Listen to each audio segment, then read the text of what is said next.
Hi, friends. Tonight we're going somewhere strange, into the belly of a city that once ruled the world and burned for it. This isn't the Rome of postcards or gladiator movies. This is Nero's Rome. Dirty, chaotic, golden, terrifying, and somehow still mesmerizing. You're not a tourist. You're just here, a face in the dark, a breath among thousands, a traveler who woke up in the middle of a city that eats the careless. You're not likely to survive the night, but if you do, maybe leave a like and subscribe. Only if you genuinely enjoy what I'm making. Tell me, what city are you listening from? Dim your lights.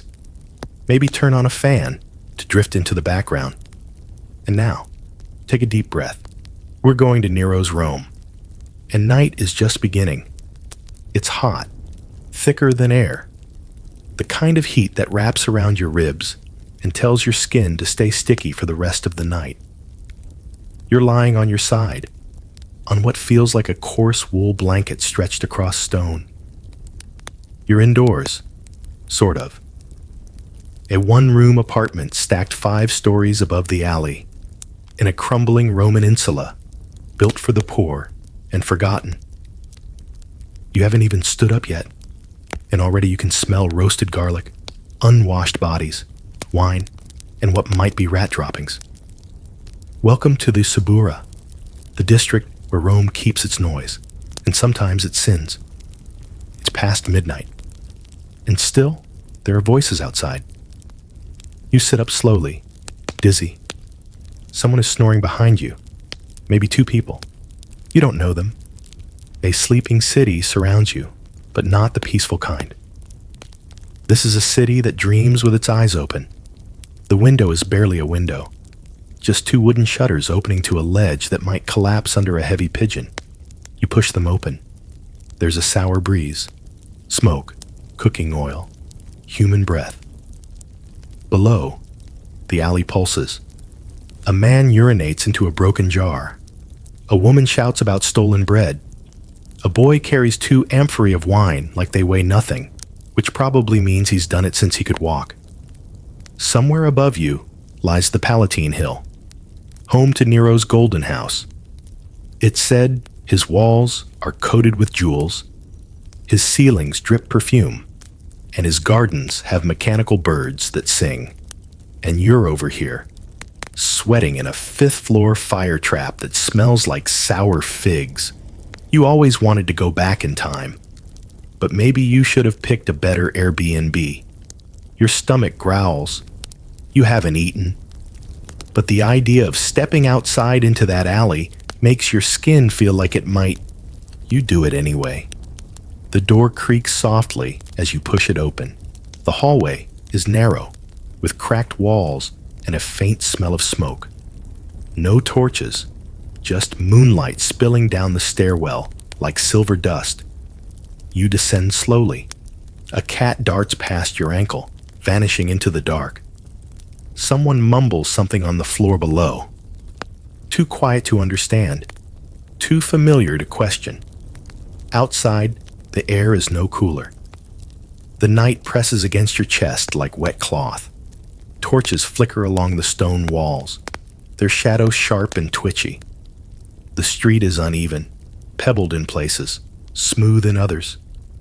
Somewhere, a donkey screams, or maybe it's just a Roman senator trying poetry again. As you walk, you hear laughter, too loud, too rehearsed. Drunken elites being carried home on litters. A servant stumbles, drops a garland of flowers, and gets shoved aside without a word. You turn into a narrow path. A woman sits on a crate, eating olives one at a time. Her eyes follow you, but only for a moment. Then you see a man ahead, tall with dark curls and what looks like a gold laurel resting on his brow. He's surrounded by masked performers in silk robes. They're laughing, loudly. For a second, you wonder if it's Nero himself. But no, just another wealthy poser mimicking the emperor's fashion. In Rome, imitation isn't just flattery, it's survival. Pretending to be Nero might save your life, or get you crucified faster. Pick your poison. You drop your gaze, walk past the group, feel their heat and perfume cling to you for a moment like a memory. A coin clinks at your feet. You didn't drop one, but there it is. Old, tarnished, unfamiliar. You pick it up and move on. Better not to ask. Ahead, you pass a tiny household shrine. Figs, wax masks, a ribbon tied to a clay statuette. You place the coin gently inside. Superstition wins tonight. The road narrows again. You glance up at the buildings. 5, maybe 6 stories tall, leaning toward each other like drunkards whispering secrets. The moonlight fades. Clouds roll in. The torches flicker. Somewhere far off, a thud echoes. Maybe a drum. Maybe not. You feel watched, not by a person, but by the city itself. You speed up. Another turn. Another street. You've never been here, and yet somehow it feels the same. Same shadows, same dogs, same uneasy silence beneath the noise. At a corner, you hesitate. One way leads uphill, toward the Forum. The other descends into darkness. Something in you chooses down, because it's always down in Rome. You walk past a man sleeping upright against a column. His sandals are missing. His eyes are open, but he's asleep. On the ground near him, a tablet lies shattered, like someone tried to read it and dropped it mid-thought. You pass quickly. A low sound follows you. Music. A single flute, barely audible, flowing like sleep. You follow. And for now, that feels safer than standing still. The stones beneath your feet are still warm from the day. Rome doesn't cool down, it just simmers. And somewhere in the distance, laughter turns to shouting. You're not ready. But Rome doesn't ask for readiness. It just swallows. The street opens wider now, and the air tastes like metal and wine. Your sandals slide slightly on the worn stones, smooth in some spots, jagged in others, like the bones of a city that grew too fast for its own good. It's darker here. The torches are fewer, and the ones that do burn seem to flicker too fast, as if the fire itself is nervous. You pass under a wooden balcony where a rope swings gently, no one pulling it. Somewhere above, a pot falls and crashes, but no one screams. Rome is used to noise. What it can't stand is silence. There's a smell of roasting meat, but you can't place the animal. Could be goat, could be rat. You're not hungry anymore, not in this kind of night. A cluster of men stands ahead, their tunics loose, one with a dagger tucked openly in his belt, laughing like they own the street. You shift your eyes away and try to become less noticeable, which is hard when you're the only one walking alone. One of them spits on the ground near your foot. You keep moving. That's the rule here. If they don't stop you, don't stop yourself. You duck into a narrower alley. The walls lean so close together, you can touch both sides with your elbows out. There's graffiti scratched into the bricks. Names, symbols, and what might be a donkey with a man's face. You laugh under your breath. Nero's Rome is a city where even the walls want to gossip. A rat scurries past your foot, then another, then 2 more. You pick up your pace. The alley lets out near a staircase, descending into some kind of cellar tavern. Drunken voices echo up. Men singing, slurring Latin into fragments of joy. For a moment, you consider going in. The wine might be terrible, the floor sticky, and the company dangerous, but at least you'd be somewhere. Then a scream cuts the thought in half. Not a scream of pain. More like surprise.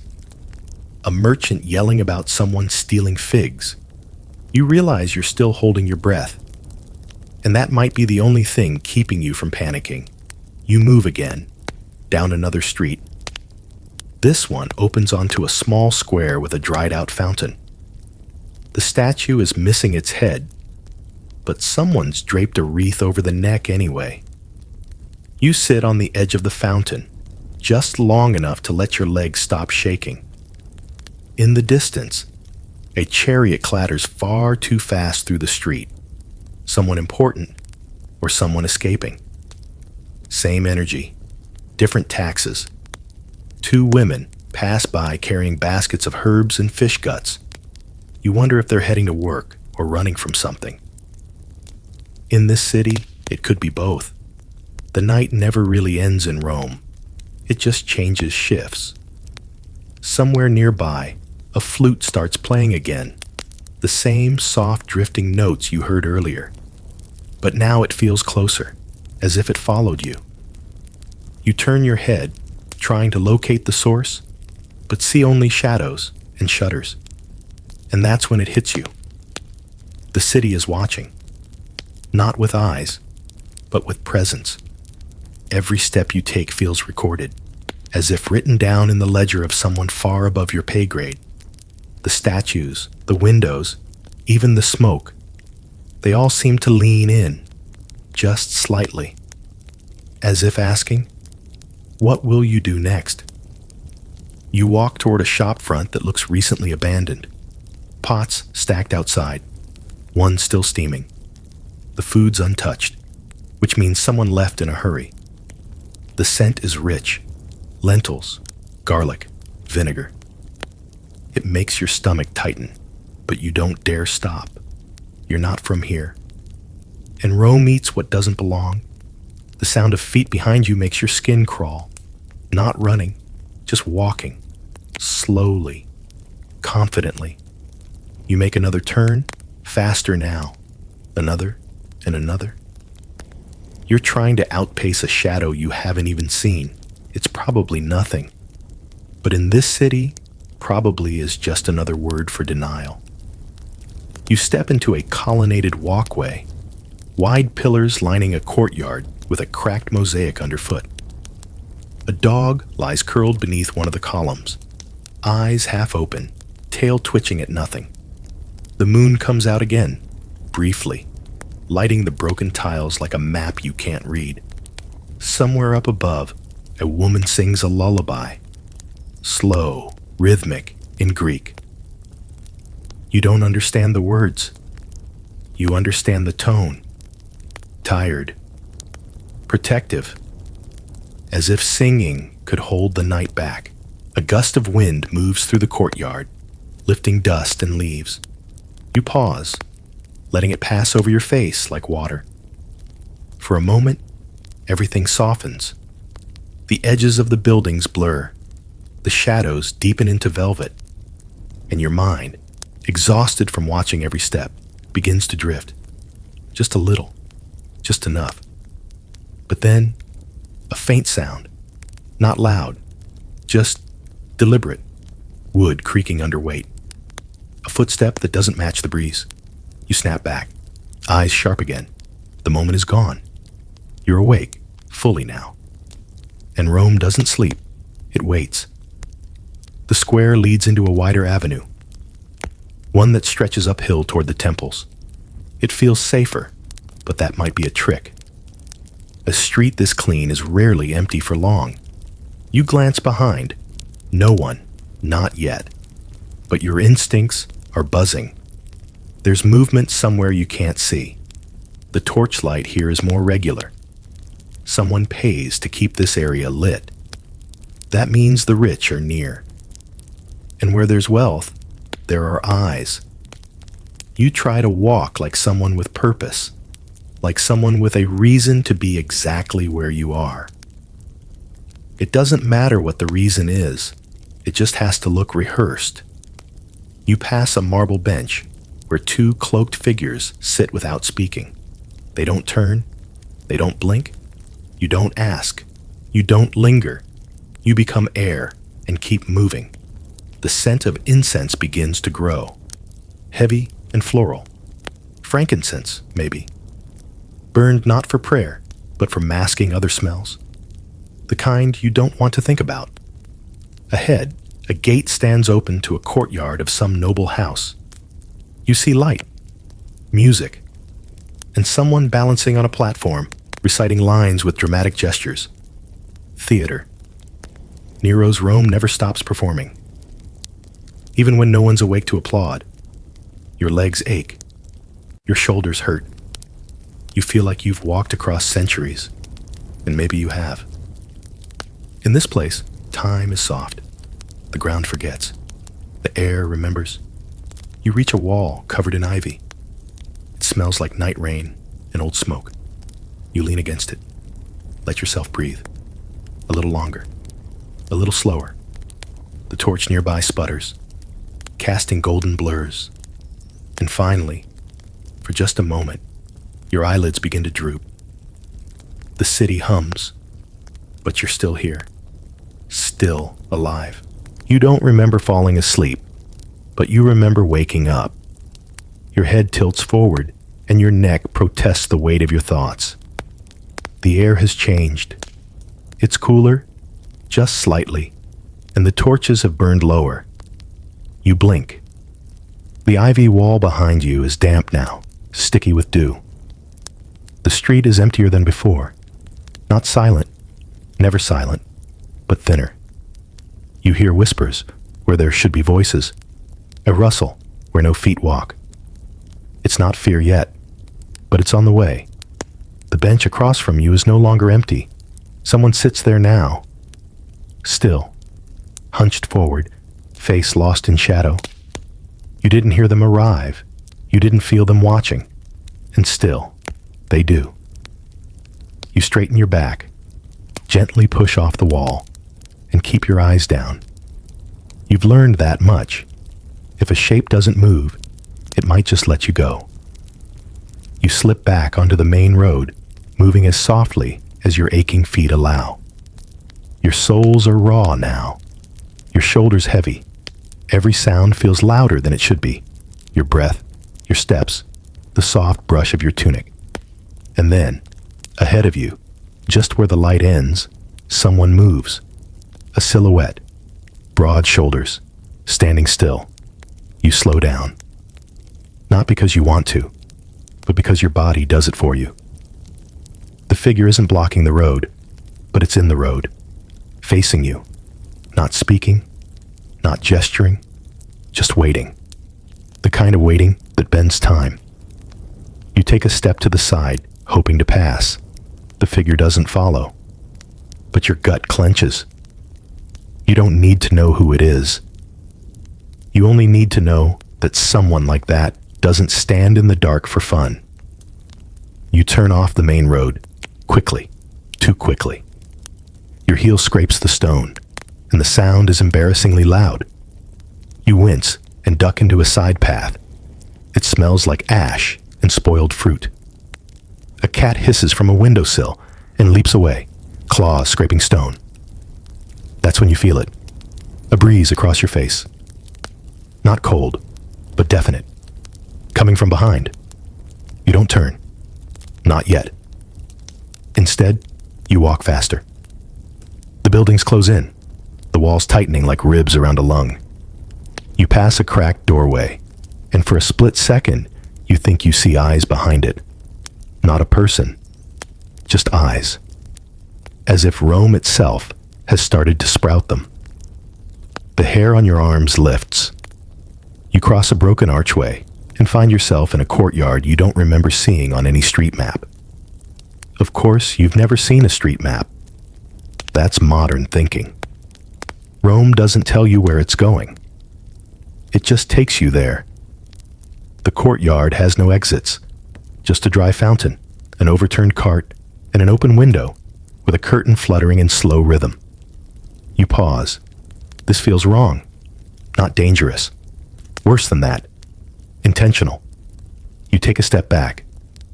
The curtain moves again, not with the wind, but with rhythm, like someone is breathing behind it, watching.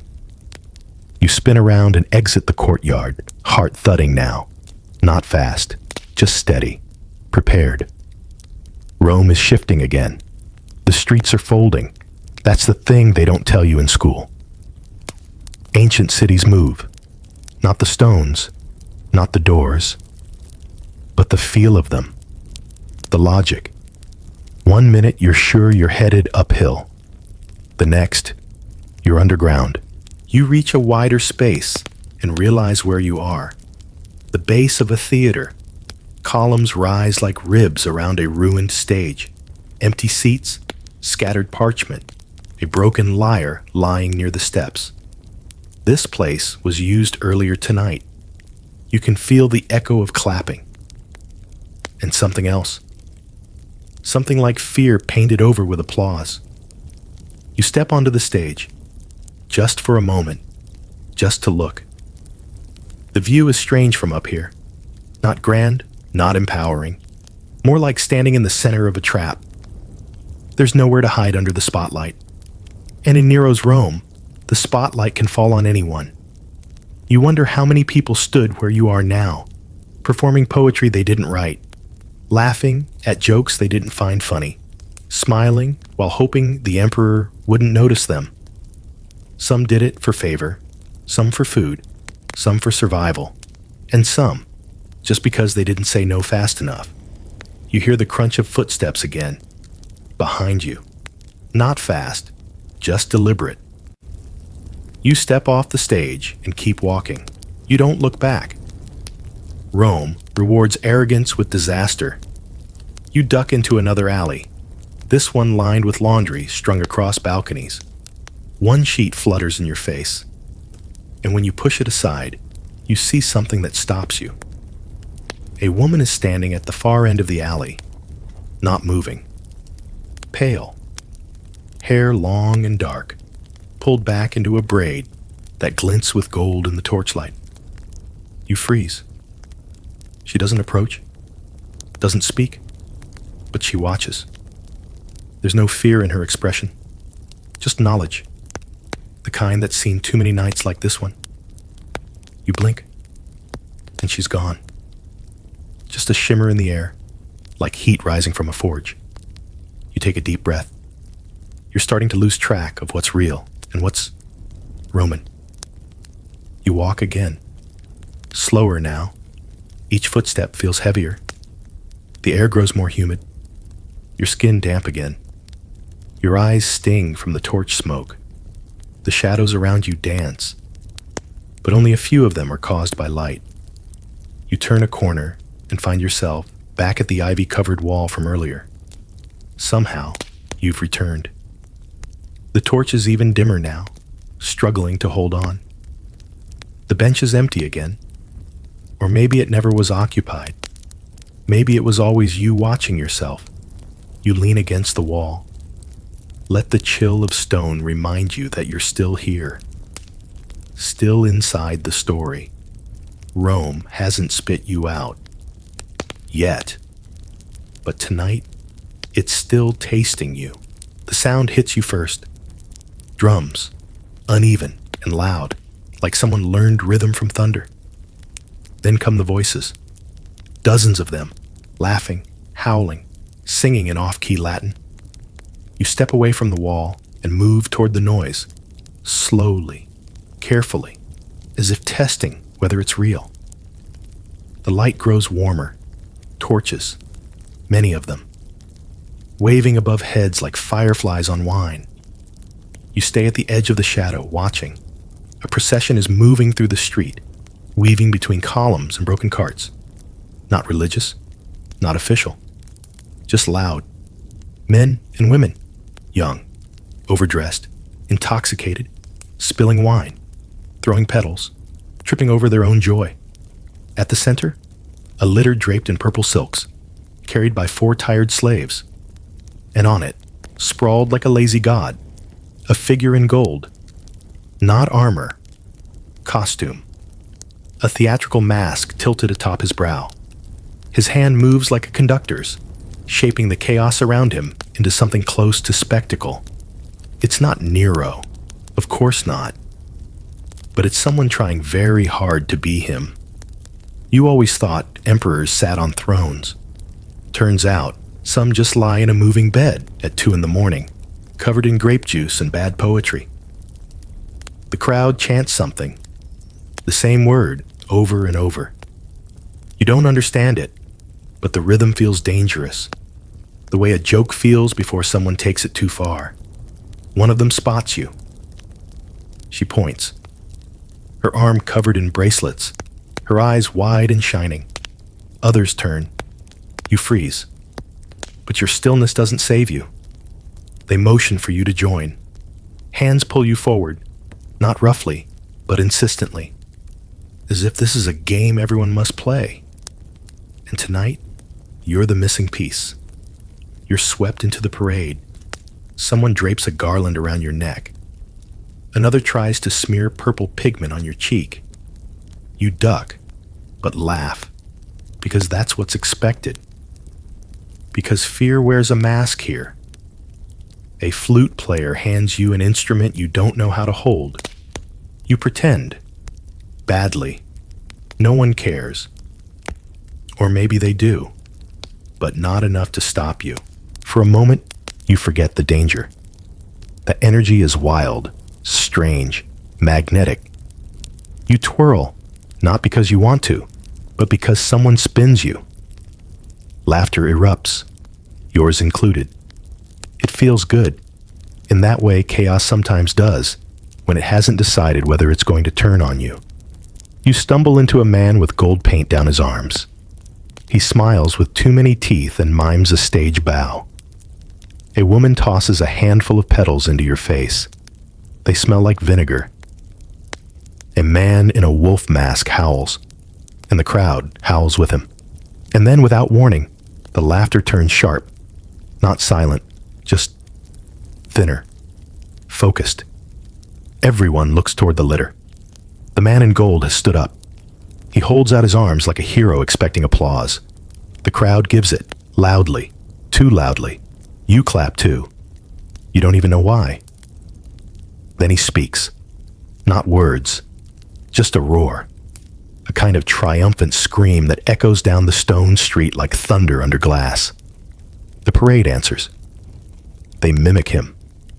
You do too, because not doing so feels wrong. He throws something into the crowd. A goblet, then another, and then a scroll.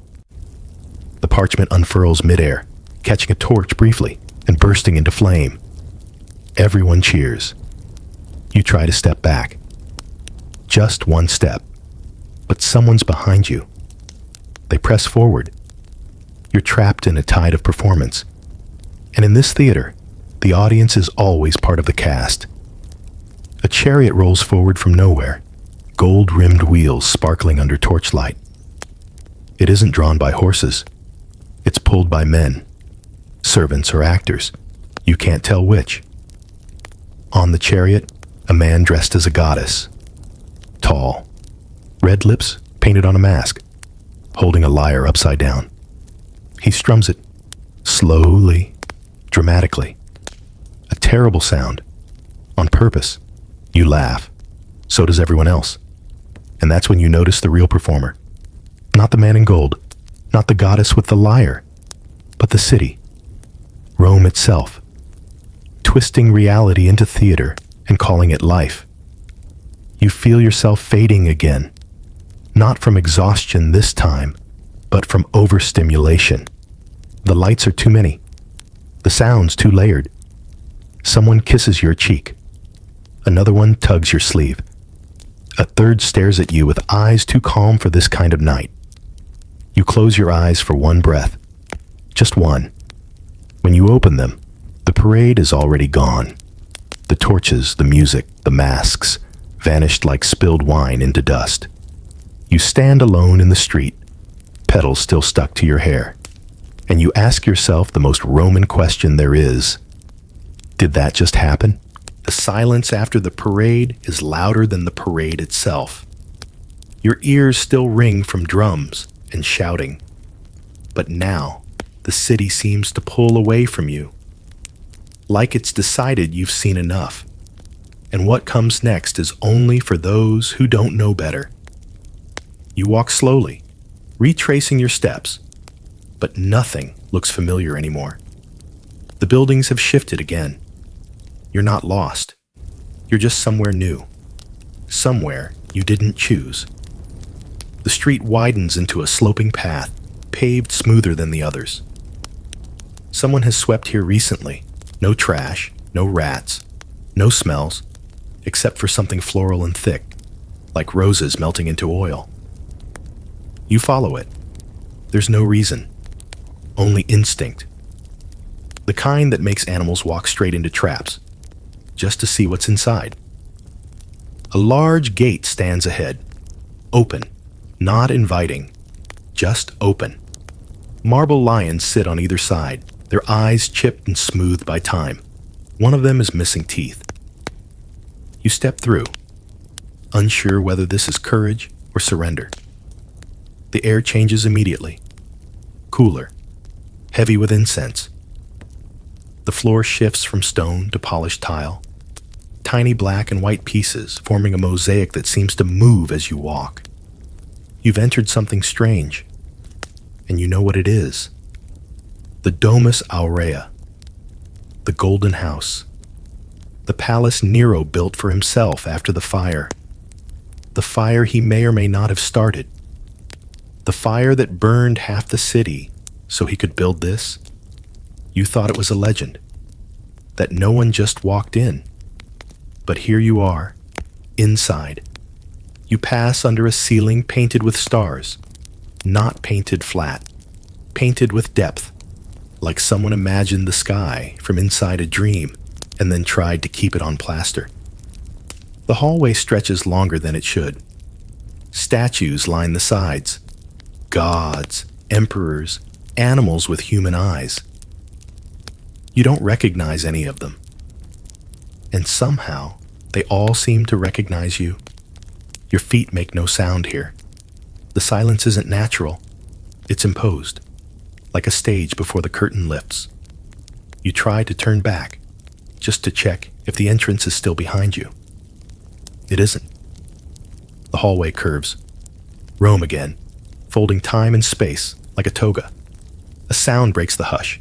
Not footsteps, not voices. Just a slow, low hum.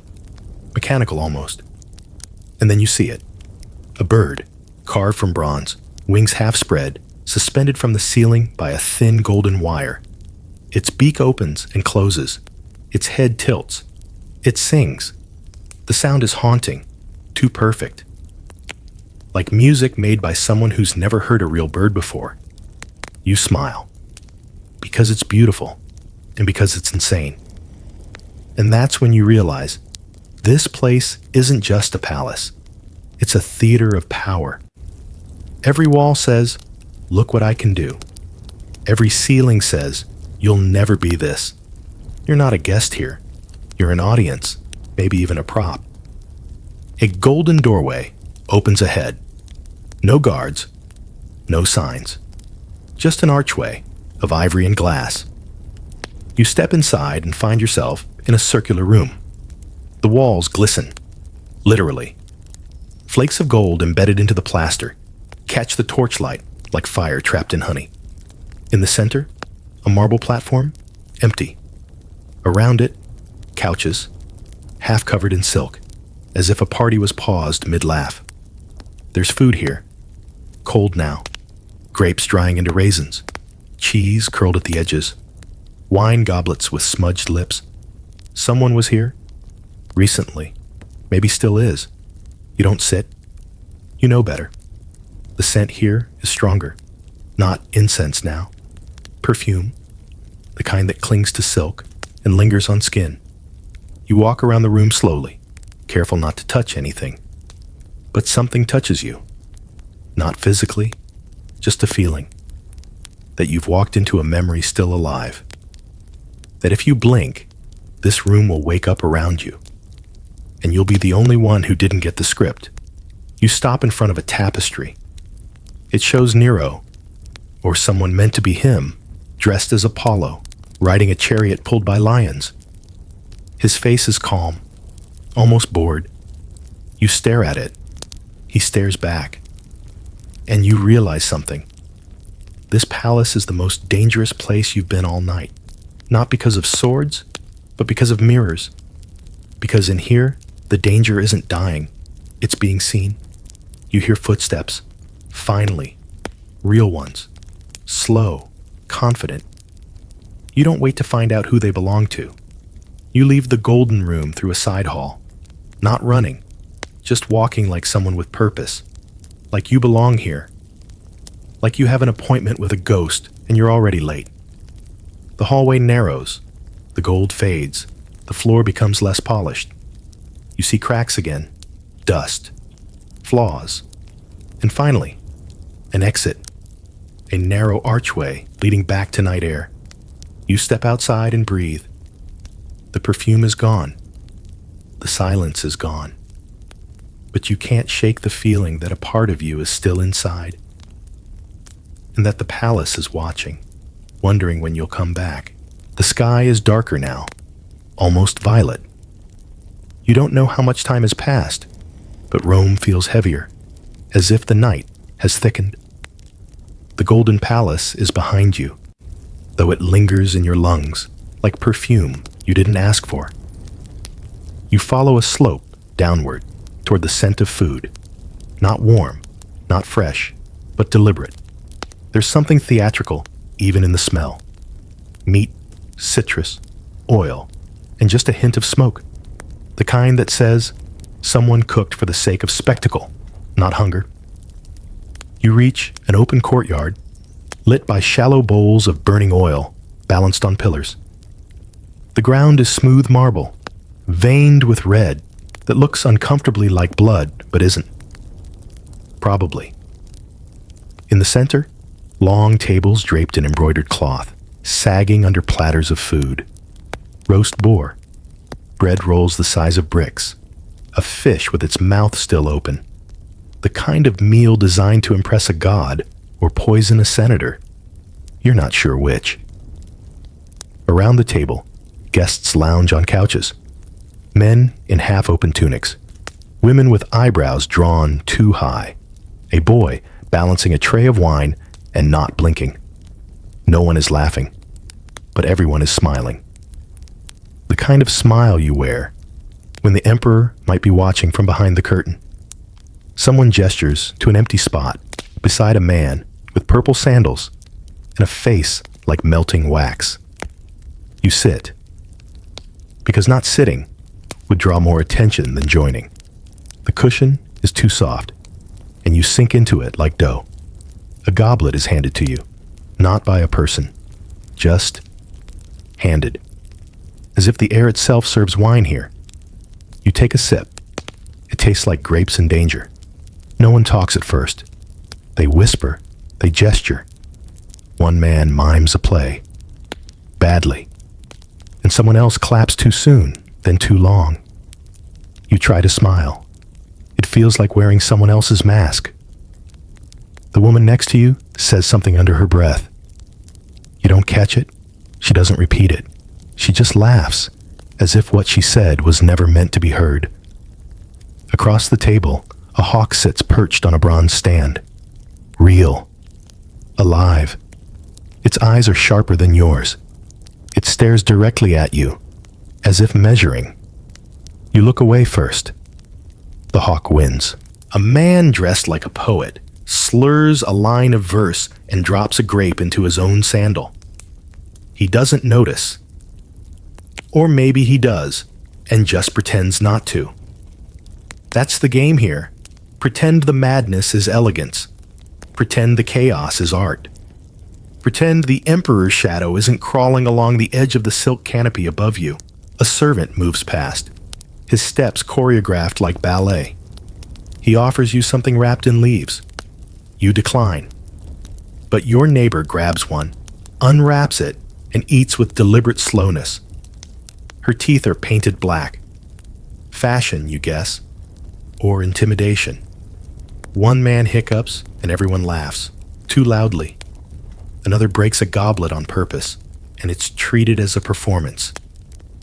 You begin to understand. This isn't dinner. It's a test. The food isn't poisoned, not with herbs. It's poisoned with tension, with watching, with waiting to see who breaks character first. A musician appears behind the table, playing something stringed and out of tune, on purpose. Every note is slightly wrong, like a mirror tilted just enough to show something uncomfortable. You glance around. No one reacts. This is normal. This is what passes for sanity in Nero's Rome. A woman releases a dove into the air. It flaps hard, circles once, then crashes into a wall. The room applauds. You join them. Slowly. A man near the edge of the group begins a monologue. Not to anyone, just to the darkness. It's about olives, or death, or possibly both. You try to follow, but his voice slides between tones like melted wax. Everyone listens, or pretends to, because pretending is safer than missing the point. You reach for bread. It crumbles before you can touch it, like the city, like the night, like your sense of what matters. You begin to drift, not sleep, not yet, just mentally. The way your thoughts drift when your body knows it isn't safe, but your mind can't stay tense forever. The music slows. Someone begins humming. A second voice joins. Then a third. It's not a song. It's more like a trance. And then silence.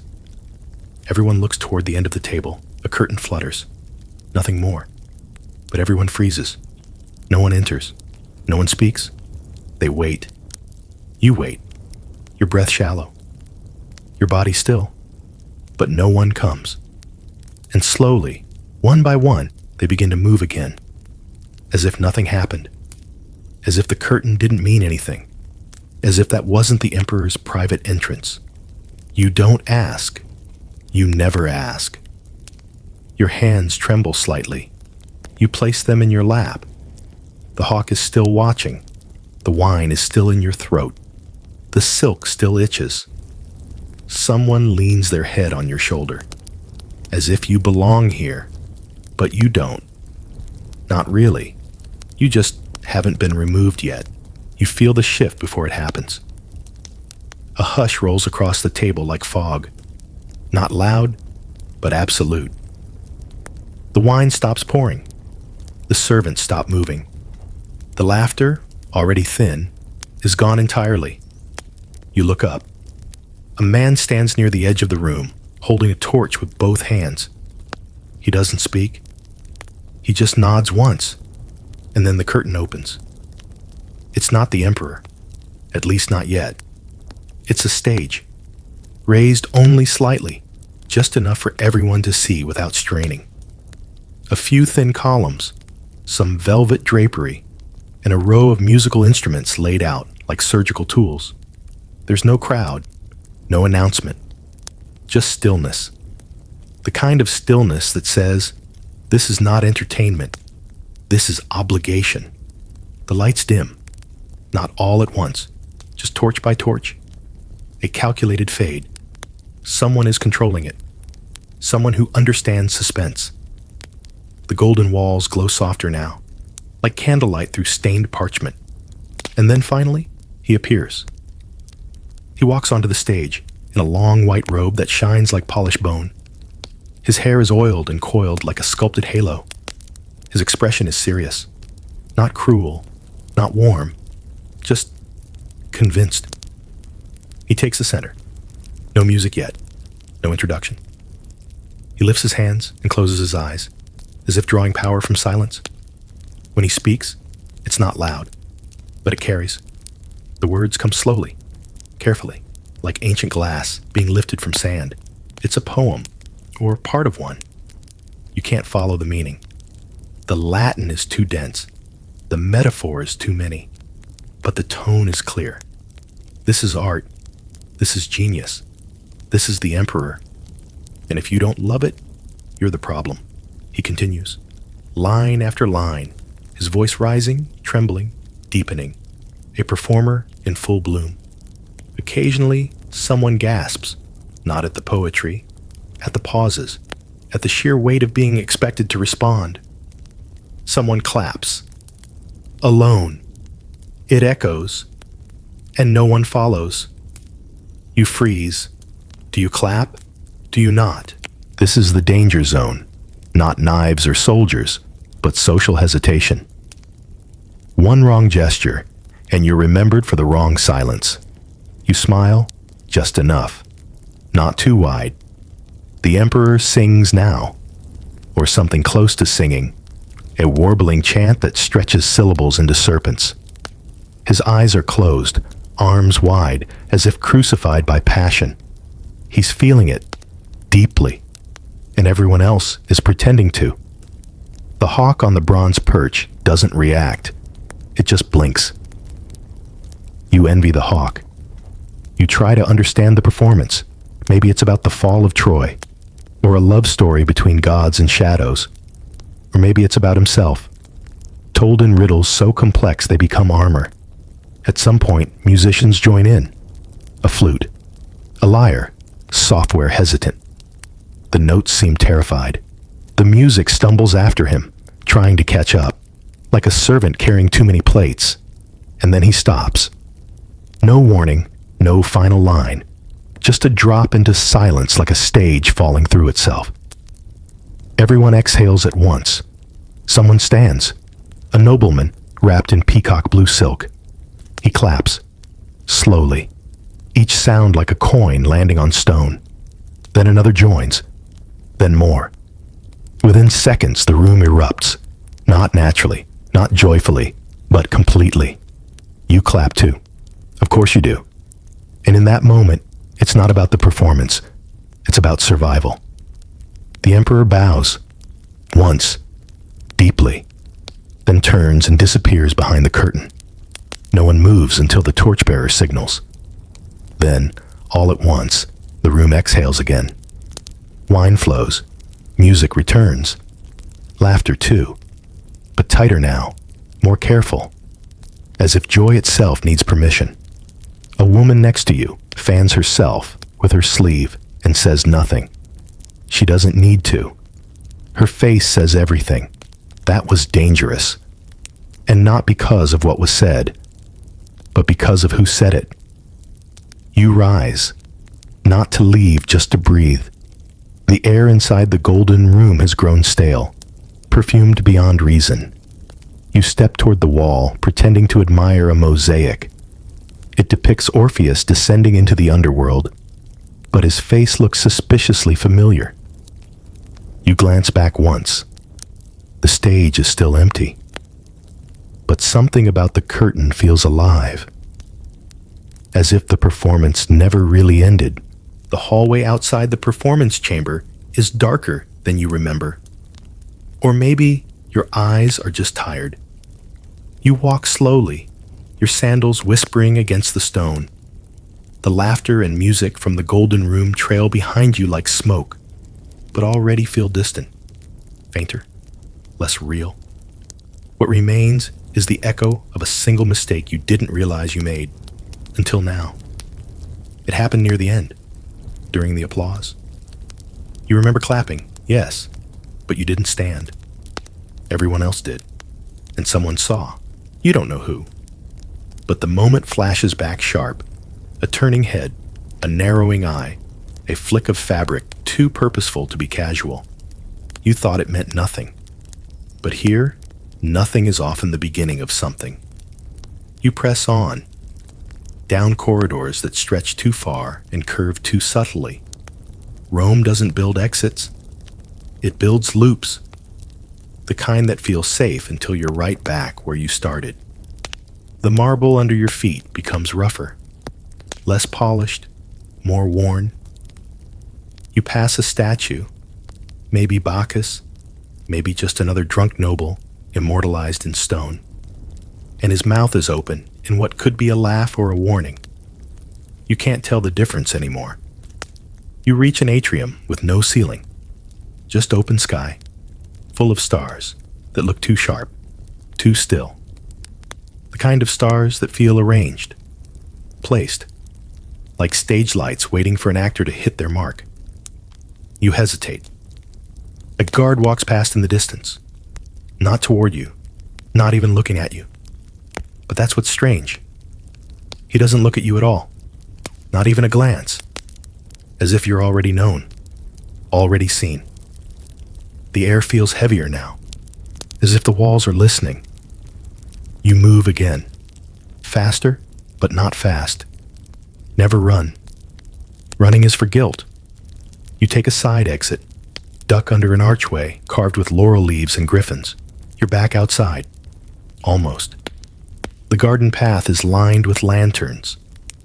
Too many for a path this narrow. It feels like someone is guiding you. Somewhere. But you don't know if it's towards safety or scrutiny. You pass a reflecting pool. Surface still and perfect, like glass. You glance at your reflection. It doesn't look like you. Not quite. The features are right, but the posture is unfamiliar, stiff, defensive. A person trying to look relaxed. A whisper drifts through the hedge. Not words, just tone. Like someone rehearsing a question they haven't decided to ask. You keep walking. At the far edge of the garden, a low pavilion opens into a side chamber filled with statues. They aren't labeled, just arranged in a circle, all facing inward. You step between them. Their eyes follow, though they have no pupils. It's a trick of light. Probably. You stop in the center. One statue's face looks eerily familiar. Not exact, but close enough to someone you saw at the performance. A senator, maybe. Or a poet. Or the one who didn't stand either. The breath you didn't realize you were holding escapes in one slow exhale. You should leave. But you don't. Not yet, because behind you, there's someone else. You don't turn. They don't speak. Just a presence, a pause. And then softly, they leave. You turn around. No one. But a mark is left on the stone. A footprint, still fresh. Sandal-shaped. The dust hasn't settled yet. That's when it settles into you. Not panic, not dread. Just the slow, cold truth. You are now known. Not important. Not accused. But noticed. And that's the first step toward danger. Not because you said anything. Not because you did anything. But because you didn't stand. And in Nero's Rome, not standing at the right moment is louder than shouting in the wrong place. You move again, this time toward the outer gate. The guards there nod to you, but not with recognition, with precision, like they were told to let you through. You step into the street again, back under the open night. The city feels changed, not darker, clearer, like a trap that stopped pretending to be anything else. Your body aches. Your mind spins. But you're still here. Not safe. Just still here. And in this city, that's the closest thing to a victory. You start walking faster. Not running. Not yet. But the tension in your shoulders has crept into your legs, and your feet move as if they already know what's coming. The streets ahead blur slightly. You blink hard. Once, then again, still blurred. Not from exhaustion, from adrenaline, from the creeping certainty that something or someone is now behind you. There's no sound of pursuit, no shouts, no footsteps, just silence that doesn't belong. The kind of silence that arrives right before something breaks. You turn left, then right. Past a bakery, shuttered for the night, its ashes still warm. Past a water trough with a broken jug beside it. You pass these things without seeing them.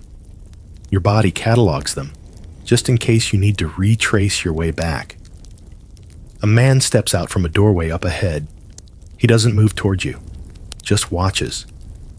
You keep your gaze low, passing him like smoke, your breath shallow, pace steady. When you glance back, he's still there, still watching.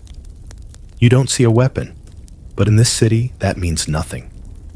You cross a street and duck under a colonnade. It smells like wet stone and spilled wine. The shadows here are thicker, slower. A dog growls in the distance, not at you, but not far from you either. You move again. Your stride is longer now. You can't help it. Something inside you, ancient, animal, says it's time to go. You hear a footfall behind you, just one, but it's enough. You run, not a sprint, not a panicked dash, but fast enough that your sandals slap the stones. Fast enough that you don't hear your own breath anymore. You take corners without thinking.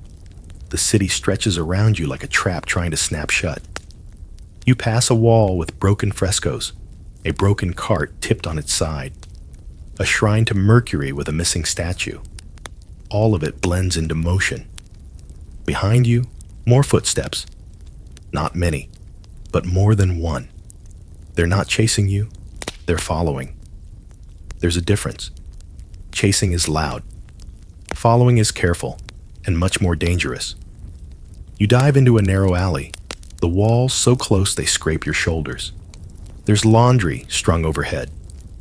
You hit a sheet, rip it down, leave it behind like a signal flare. You reach a dead end.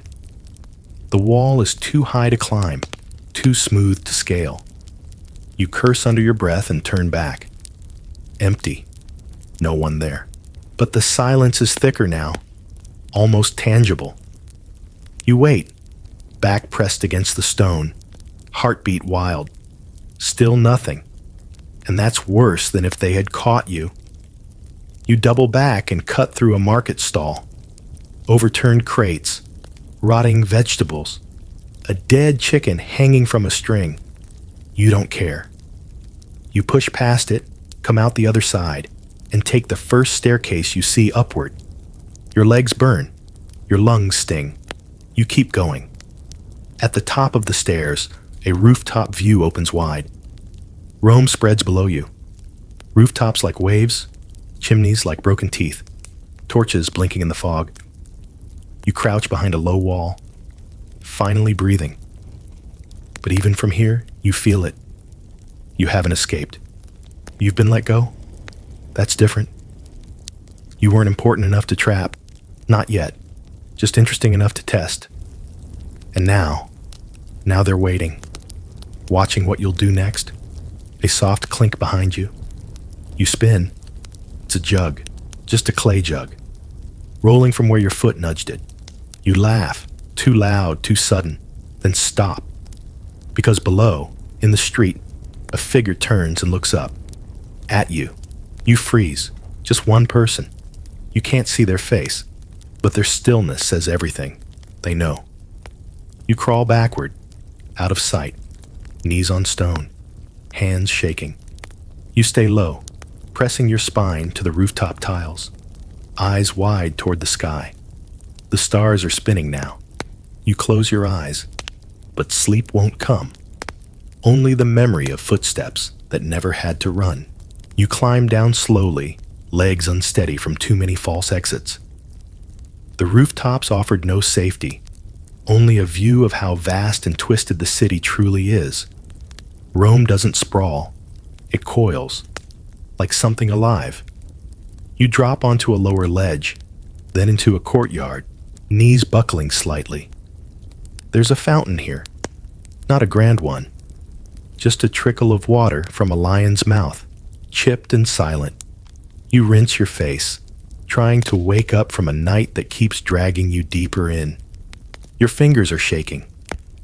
You walk again, drawn toward warmth, not the heavy heat of fire, but the thick, steamy kind. Bathhouse heat, the Roman thermae. You spot the rising vapors curling through an open archway like soft fingers. It feels like mercy, or at least escape. And that's enough. Inside, the sound shifts. No shouts, no streets, only echoes. Stone walls reflect your steps like whispers. The floor is wet. The air so heavy with steam it feels like walking through breath. You move deeper, toward the caldarium, the hottest room, the one where sweat peels secrets from skin. Your tunic clings to you. The heat softens your muscles, but your mind stays sharp. There are others here. 3 men, their faces lost in shadow. One reclines. Another paces. The third sits with his arms around his knees like a boy, trying not to speak. No one looks at you, but they feel you. The way animals feel storms before they strike. You lower yourself onto a bench. The stone is warm, almost kind, but the kindness doesn't last. You start to hear it, faint at first, then louder. Crowds, not here, not real, not now, but in your head. You hear them chanting, not words, just a rhythm, like blood in your ears. And then, the sand. You see it, golden, dry, endless. You're not in the thermae anymore. You're in the arena, not above, not watching. You're in it, standing on that sand, under the weight of 10,000 stares. Your mouth is dry. Your hands are shaking again. But now it's not from fear. It's from knowing you don't have a role to play. No sword, no armor, no story, just you. And that's not enough. The vision passes, but leaves splinters. You're back in the steam room, but your heart doesn't know it. It beats as if lions are still circling. A man near the wall coughs, a wet rattling sound. Another exhales through his nose, long and slow, as if expelling something more than breath. You stand. You can't stay here. This place was built to cleanse, but tonight, it only echoes. You step out into the frigidarium, the cold room. Your skin tightens instantly. It feels like being punished, but also like being reminded. You're still here, still flesh. A boy enters behind you, maybe 10, barefoot, eyes down. He carries towels that are too big for him. You watch as he folds them on a bench with perfect precision. His movements are mechanical, practiced, like he's learned to disappear without leaving. You wonder what stories he carries behind that silence. You don't ask. No one asks. Because in this city, silence is safer than memory.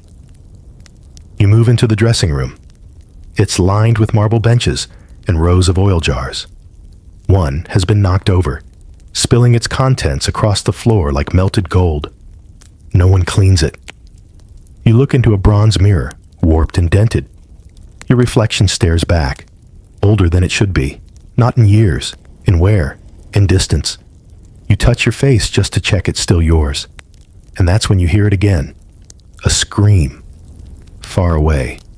Real, not imagined. You freeze. It's not pain. It's joy. Or something pretending to be joy. Applause follows.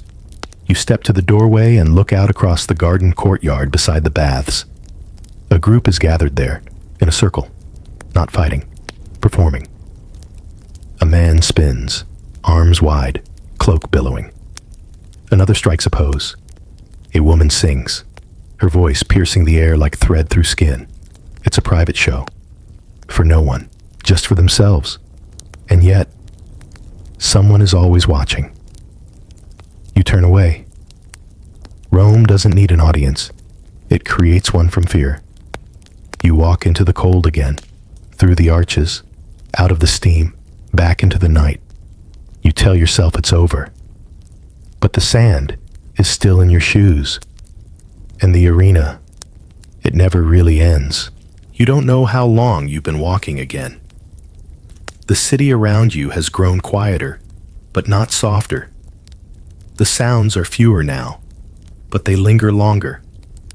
A door creaks open a block away, and you feel it in your chest. Somewhere, a coin drops, and the echo folds through the alleys like a warning. Rome is getting tired, but not asleep, like a beast lying still with one eye open. You turn onto a side street lined with cracked columns and broken steps. A wall here has half a poem scratched into it, something about wine and betrayal. You run your hand along the lines, the words shallow and rushed, like whoever wrote them didn't want to be caught thinking. You walk on, slower now, and spot a wooden door slightly ajar. Not welcoming, just not closed. Your feet decide before your mind does. You push it open. The room inside is low and cluttered, scrolls stacked in uneven piles, oil lamps burning low, the scent of ink and wax and dried herbs. A man sits near the back, hunched over a stone writing board. He doesn't look up. He's scribbling something with a stylus, lips moving soundlessly. You watch him for a moment. His robe is patched, his hair wild. There's ink on his fingers and fear in his spine. You step forward, and he finally glances up, just for a breath, then returns to writing. You're not a guest here. But he doesn't tell you to leave. He simply exists. Like someone who's been ignored so long, silence became a second skin. You sit near the wall, quiet, listening. The only sound is the soft scratch of his stylus. Then a sigh. Then silence again. You glance at the scrolls. They aren't labeled, just stacked. Some sealed with bits of wax. Others still wet with ink. Titles like Elegy for the Unnamed and Verses for No One. You pick one up, gently. It's a poem about the Tiber River pretending it forgot what it carried. You don't know if it's beautiful or terrifying, maybe both. The man finally speaks. His voice is low, scratchy, barely real. He says, "Don't memorize anything." You don't answer. He doesn't need you to. He's already forgotten he spoke. You sit together in silence, a shared retreat from the storm of the city. He goes back to writing. You go back to breathing. You realize this room is a kind of sanctuary, not safe, but invisible. And in Nero's Rome, invisibility is the only kind of peace left. You close your eyes for a moment, just to listen. The city outside keeps whispering, but here, it's muffled, blurred. You almost drift. Almost. A scroll falls from the shelf beside you, unrolled just enough to read a few lines. You tilt your head. It's a list of names, but not Roman names, just descriptions. The boy with ash under his nails. The woman who never blinked. The man who laughed too late. Your breath catches. You don't want to ask what it is, because part of you already knows. The man looks at you again. This time, his eyes stay a moment longer. Then he says, "They never look for poets." His smile doesn't reach his face. You nod. You stay. For now. In the room that holds its breath. With a man who writes what no one can say. You wonder how long he's been here. You wonder if he still knows what day it is. Or if it matters. You wonder if you'll leave. Or if this is where people go when they don't belong anywhere else. He picks up a fresh scroll, dips the stylus in ink, and begins again. Not because anyone asked, but because someone might forget. The poet falls asleep, sitting upright, hands still curled around the stylus. You slip out quietly, letting the door close behind you with a sigh instead of a click. The sky has started to pale. Not morning yet, but close. Rome's shadows are shifting again, thinning at the edges. But danger doesn't vanish with the sun. It just trades masks. The city smells different now. Spices, coal smoke, and cold bread. You follow it down a slope toward sound. A market. Not the kind you write home about. This one breathes under the surface. It has no signs, no gates, just presence. A space between buildings that feels like it shouldn't exist. And yet, here it is. Candles float in clay dishes. Stalls lean like drunkards. Goods are displayed not for beauty, but for secrecy. Small bags tied shut. Scrolls without names. Amphore with no labels. Everything is whispered. Everything is weighed. You move between the rows, head low, hands tucked. You're not here to buy, but no one believes that. A man offers you grapes, still warm from someone else's palm. A woman lifts a cloth, revealing a dagger so clean it looks wet. You decline both, gently. There's a corner where no one talks, not really. They just sit. A cluster of men and women, with shaved heads, ink on their wrists, eyes that don't blink fast enough. You recognize something in them. Not identity, just exhaustion. The kind that happens when your name has been sold too many times. You pause near a stall selling wax masks, not decorative, practical, used for pretending you're someone safer, someone forgettable. You pick one up, plain, pale, a small slit for the mouth. The merchant doesn't speak, just nods once. You don't buy it, but you carry that moment like a weight. Someone bumps into you. You turn, instinct ready, but it's just a boy, no older than 13, eyes dark, hands quick. He doesn't take anything, just stops, stares, then says a name. Not yours, but close. Close enough to freeze your breath. You don't answer, but the damage is done. Someone nearby glances your way. Another leans slightly to get a better look. You walk, fast, but not too fast. The crowd thickens just enough to slow you down. You turn left, then left again. Another stall. Dried figs, broken sandals, half a map of nowhere. You duck into a cloth tent with no sign. Inside, it's dark and warm. A woman is boiling herbs in a shallow pot. She doesn't ask why you're here, just gestures toward the steam. You stand there, pretending it helps. Pretending you're someone who belongs to the hour. Your hands are trembling again. You press your palms together. The steam smells like mint and something metallic. The woman hums softly, not to you, not to anyone. It's a lullaby from a country that doesn't exist anymore. You let it hold you, just for a moment. But the outside isn't done with you yet. Footsteps near the tent. A voice saying a word that almost sounds like your name. You step back out into the market. The light has shifted. Morning is trying to arrive. Rome isn't ready to let it. You move faster now. Past crates of lemons. Past caged birds that don't sing. Past a man carving names into bone. You don't stop. Not until the sound of the market begins to fade.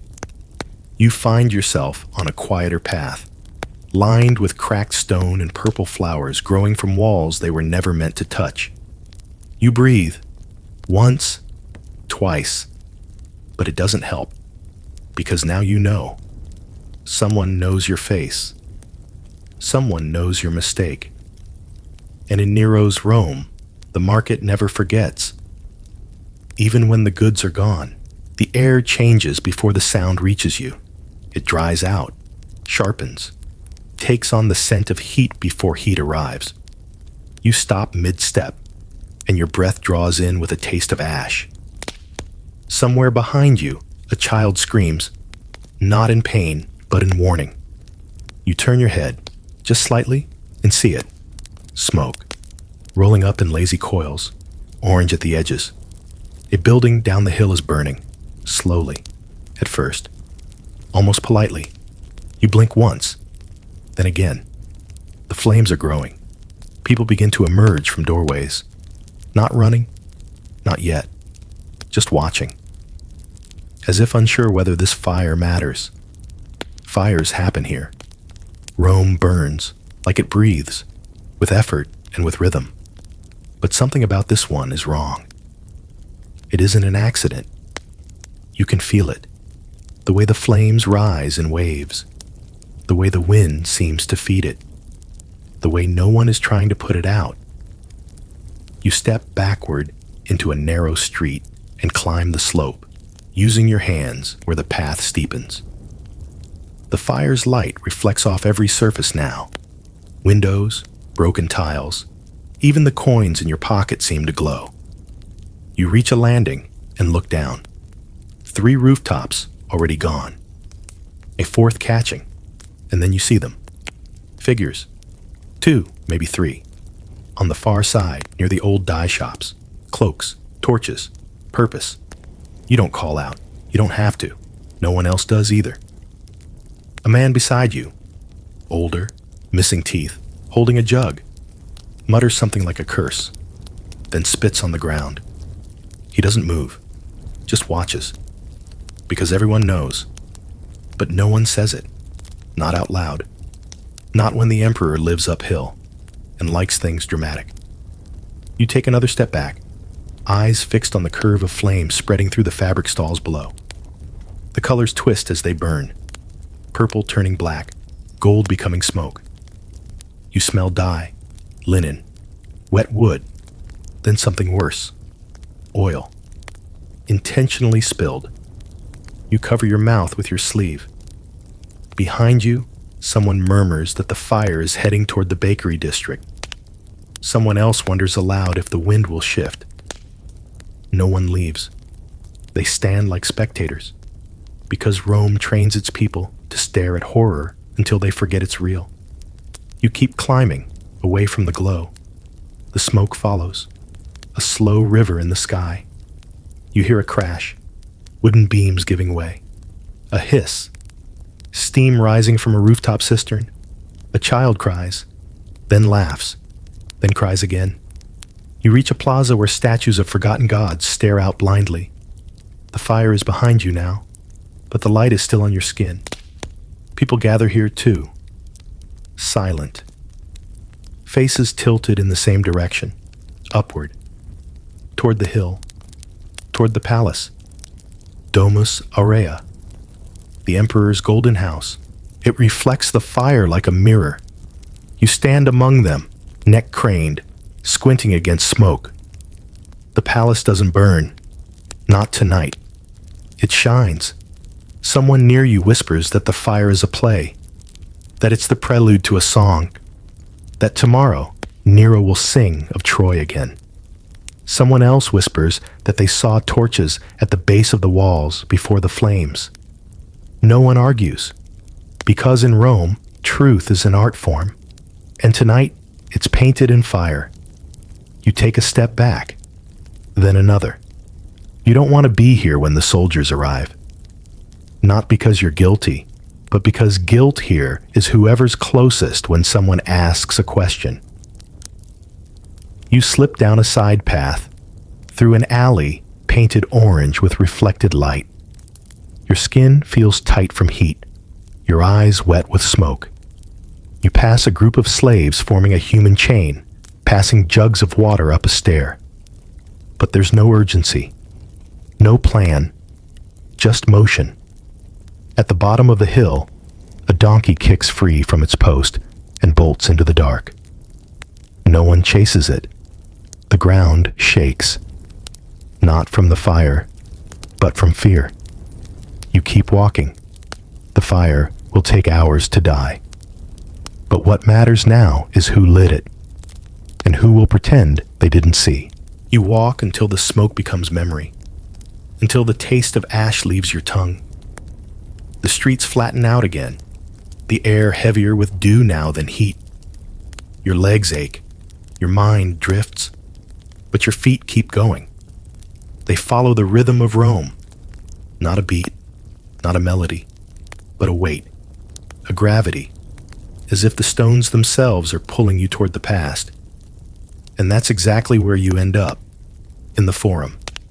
You arrive slowly, through a row of cracked pillars. The moon hangs low, caught between arches.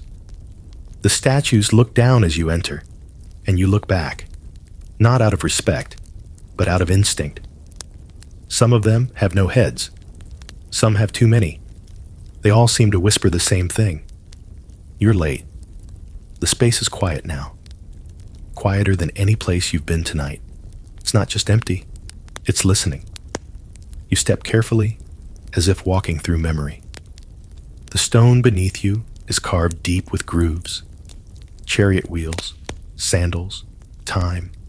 You pass a temple missing its roof, a fountain filled with dust, an altar scarred by something no one talks about anymore. You sit at the edge of a broken plinth.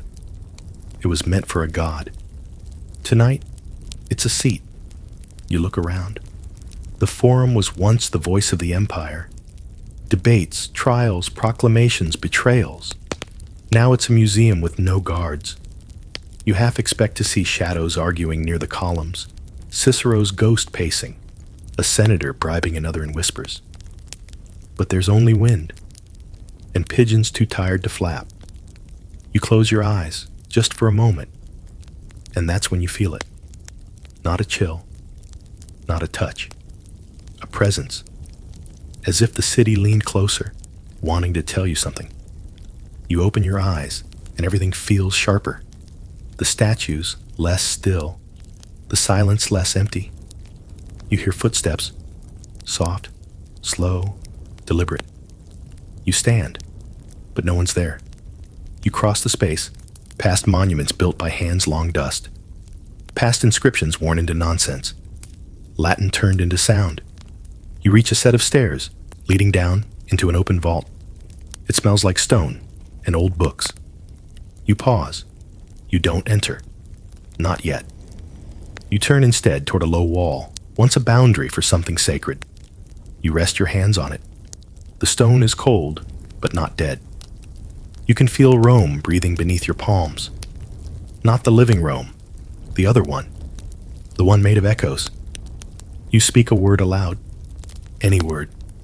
It sounds too loud, like you've interrupted something. You step back. You walk again.